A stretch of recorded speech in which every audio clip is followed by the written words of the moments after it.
Hello again, everyone. This is Randy, your saw machine man, and what we're looking at is a little Kenmore.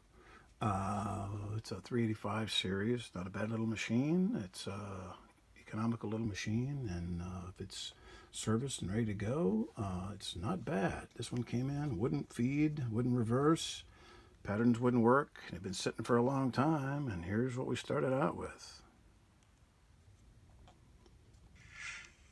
And here's Kenmore. Let's see, 385 decimal 17822 and 17828. That's what this little guy is. And he came in with all sorts of problems. It's usually due to sitting up forever when it won't feed. The reverse lever locks up. Of course, you can see it needs some TLC. It's got a lot of lint and stuff. Let me get some light down here. It's got a lot of lint and stuff in between the feeders, so it's not feeding. It won't cycle. And you can see it. It needs. Well, let's get some focus here. Needs some cleaning, but that's not unusual. If you sew, you make fuzz, you make lint, formal fabric, whatever you want to call it, and it needs to be serviced, oiled, cleaned, and it's a feeding issue.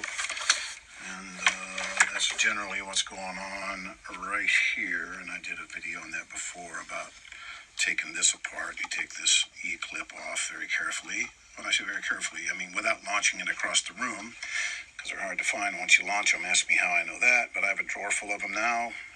So if I launch one, I just grab another one, and it turns up eventually when I sweep. Not sleep, but sweep, yeah. So it's got a spring there. And what they do from the factory is put white lithium grease in here, and white lithium grease comes out nice and greasy. But after a while, it sets up and turns into white lithium glue, and it keeps this thing from functioning. When I run the lever, you can see this thing is trying to go. And this is spring-loaded. It's supposed to go left, right, and it's supposed to do that effortlessly. We'll do that in a little bit after I give it a little going over. And, of course, all the oiling wicks, dry as a bone, never seen a drop of oil. They come from the factory with no oil, and people are surprised when I tell them that they've been sewing forever on a machine with no oil. These used to be taken out the box from the dealer, and they would go through and do a dealer setup and get them all going. But nowadays, you open the box. If you're the one that opened the box from the factory or whatever, buying it at retail or online, you're the first person to touch it since it's left its birthplace in Asia. So this little guy, we'll get it all fixed up, and this is going to be the first go around, and we'll mitigate some things and get things taken care of. First thing we'll do is tell her about using a metal bob, and these have they come from the factory with plastic bobbins, and the reason they do, all these machines have plastic bobbins, because down here what we have is a magnet. This is a magnet, and this keeps the bobbin case from jumping out. That's all it holds it in place. There's a little gravity and a little magnet. See underneath here, this is metal, and this sticks on here, and that keeps it from flying up. That keeps your bobbin case down and in place. So it goes in there around your wick. I'm going to clean that up and all that wick. And you don't use a metal one, because then that reacts to the magnet, and then it doesn't want to turn. It'll be herky-jerky. Let me get a hold of string here. Thread, actually. See, I pull on it, and it's like frozen there because the bobbin is reacting to the magnet. It won't even hardly turn. You have to pull real hard because it's metal. So you use a plastic bobbin. That'll make a big difference. We'll put a plastic bobbin in it, and I'm sure she's got some more in her accessory box. But that'll get us started on getting this guy as good as new. And trust me, it's going to look different when we're done. Oh my. A little TLC goes a long way. Okay, that's stage one of getting things taken care of. And then stage two is going to look, dealing with that reverse mechanism. Oh boy. Okay, real quick on this reverse mechanism. I showed this before in another video. Let's enlarge it. Since we got it. Enlarge it and then do it. Here we go. Okay, real quick on this reverse mechanism. I showed this before in another video, but since we got it apart here, this was locked down. This wouldn't even move back and forth, and that has to be oiled.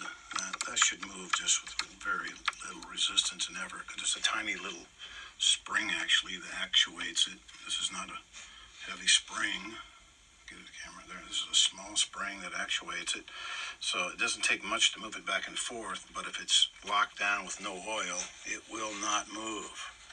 Then you have to take this piece off. I call this the Hootis, I'm pretty sure, the whatchamacallit. That's your engager. So it swings back and forth, left to right, and actually moves that little eccentric down here. It fits in like so, but it swings back and forth on this. And of course, that lithium grease was just absolutely turning the glue, and it wouldn't turn at all. Now, you take this off, you clean off inside of it. Inside, you scrape it out inside, and then you scrape this off, because that stuff is stuck on there. You have to actually scrape it off to get it off. And then you oil everything. Of course, you know that our oil is actually a solvent, and it'll actually break it down even more to get all that nice and clean. Get it clean in here, you put it back on, and that thing will go back and forth. I'll get it back together here in a second, and I'll show you what it looks like when it absolutely works like it's supposed to. Okay, so we got that going on. And now what we want to do is see what it looks like when it's supposed to perform, when it's put together and it's clean. Okay, once we get it all back together and get it all cleaned out, get all the lithium grease off, put the snap back on, put the spring back on, get it all back together, and she works like that. And that means it's going to cycle, it's going to go forward and back. It's got an eccentric there. When you kick it over, it spins it the other way, and it'll work like it's supposed to.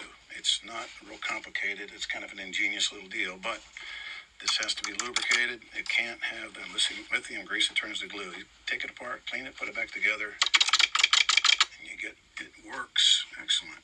Okay, moving on.